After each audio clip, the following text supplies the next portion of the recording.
এখন বাজে 12টা 20। আমাদের এখানে প্রচুর মেঘ করেছে, আকাশে খুব মেঘ, আকাশ ডাকছে। তো মাঝে মাঝে বৃষ্টি হচ্ছে, ঠান্ডা ওয়েদার আছে, রোদ নেই সেরকম। আজকে ওয়েদারটা ঠান্ডা ঠান্ডাই আছে।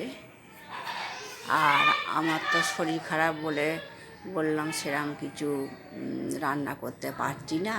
ঠাকুরকে সকালে পুজোটা করলে মনটা খুব ভালো লাগে। ঠাকুরকে সব নিজের মনের কথা বললে মন শান্ত লাগে। ঠাকুর ঘরে কি খানিকক্ষণ সময় কাটাতে আমার খুব ভালোই লাগে। এখন 4:30 বাজে, এখনও বৃষ্টি হচ্ছে। সেই 12টা 12:30 থেকে মেঘ করেছিল, তখন দেখালাম এখনও বৃষ্টি পড়ছে অল্প অল্প। বৃষ্টি পড়ছে কিন্তু মনে হচ্ছে ছেড়ে যাবে। সেই জন্য ফলহারিণী অমাবস্যাতে শ্মশানকালীর পুজো দিতে যেতে পারবো মনে হচ্ছে। এবার একটু চা খেয়ে নিই, বিকালে ঘুম থেকে উঠেছি তো গলাটা বসা আছে, একটু চা খেয়ে নিই রেডি হয়ে বেরিয়ে পড়বো। আপনাদের সঙ্গেও শেয়ার করব, ওখানে পুজো দিতে যেয়ে আপনাদেরকে দেখাবো। মন্দিরে এসে গেছি, যে মা লক্ষ্মীর মূর্তি, শিব দুর্গা, আর যে ভেতরে মন্দিরের ভেতরে মা কালী। এটা আজকেই ফলহারিণী অমাবস্যাতেই পুজো হয়। আর পাশেও আছে মন্দিরটা। এই দেখুন মা কালীর মূর্তিটা ভালো করে লক্ষ্য করুন, দেখুন ওপরে ঝাড়বাতিটা কত সুন্দর করে সাজিয়েছে।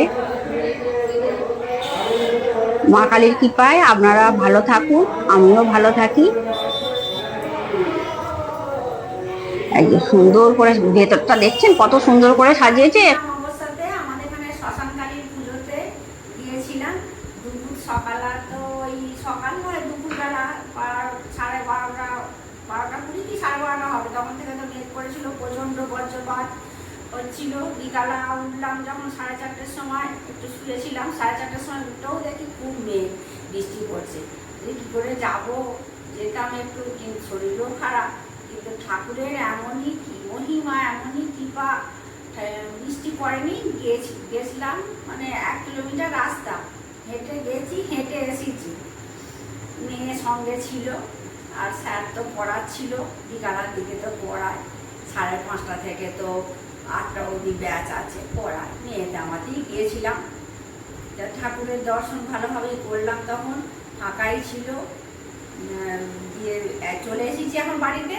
এবার এই বাড়ির জন্য এনেছি, এই জিলিপি এনেছি। মেলা মানেই তো আর কি জিলিপি।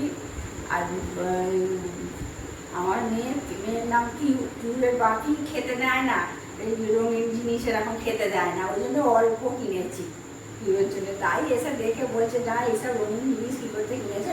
মেলা তো মেয়ে এসেছে, গেছিলাম কিনেছি। আর ওখানে আইসক্রিম খেয়েছি, আর ফুচকা খেয়েছে, আর বাদাম নিয়ে এসেছি স্যারের জন্য। স্যার জিলিপি আর বাদাম ভালোবাসে, জন্য স্যারের জন্য জিলিপি আর বাদাম এসেছি। একা তো খাবে না, সবাই মিলেই খাবো, এই আর কি। এবার রাত্রে রান্নাটা একটু করি।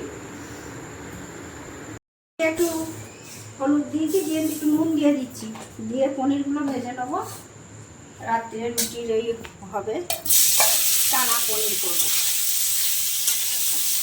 নুন দিলে আর হলুদ দিলে দেখুন একটু ধরে যাবে না, গায়ে লেগে যাবে না। পনিরগুলো একটু হালকা ভেজে নেবো, বেশি ভাজবো না। এই শরীর খারাপ হলে এই পরে আমার মেয়েও করেছে, আমার হাজব্যান্ডও করেছে, কালকে এমন চিনি এঁচড় করেছে, দুপুরবেলাও হয়েছে, এখনও আছে। তবু আবার এটা করছি, আর আগের কথা মনে পড়ে, মায়ের কথা মনে পড়ে শরীর খারাপ করলে। আর বেশি ভাজবো না। এবার পনিরটা আমি একটা ছোলা চানাটা রেডি করার ছিল, প্রেসারে সিটি দিয়ে দিয়েছিলাম, দিয়ে প্রেসারিং করেছিলাম। ওটা একটা পড়ে গেছে, তো লাগবে না।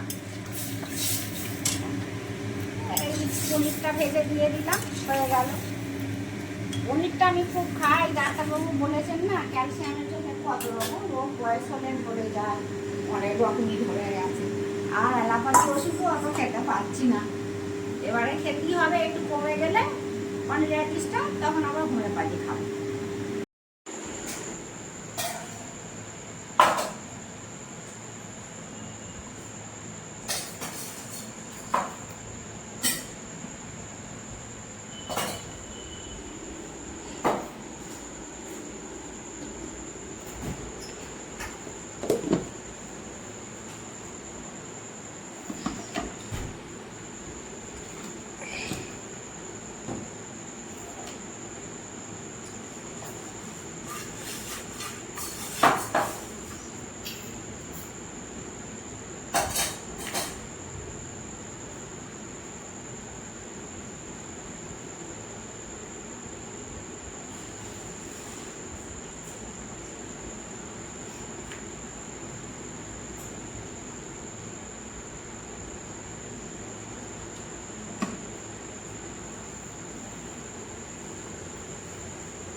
আমার জলগুলো দিয়ে দিই, জগের জগ থেকে জলগুলো দিয়ে দিয়েছি। তোরটা দেওয়া হয়ে গেছে, জগটা থাক, আবার কেউ কারো লাগলে নেবো। তো রুটিটা দিয়ে দিয়েছি দুটো, বাকি দুটো দিয়ে দিই।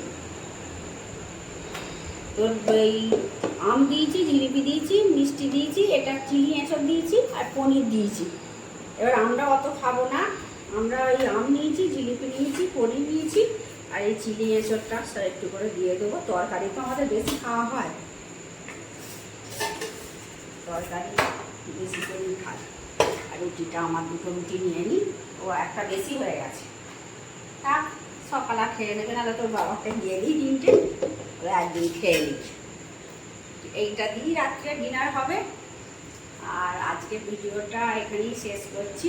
আপনাদের যদি ভালো লাগে লাইক, কমেন্ট, শেয়ার ও সাবস্ক্রাইব করবেন। আপনারা ভালো থাকবেন, সুস্থ থাকবেন।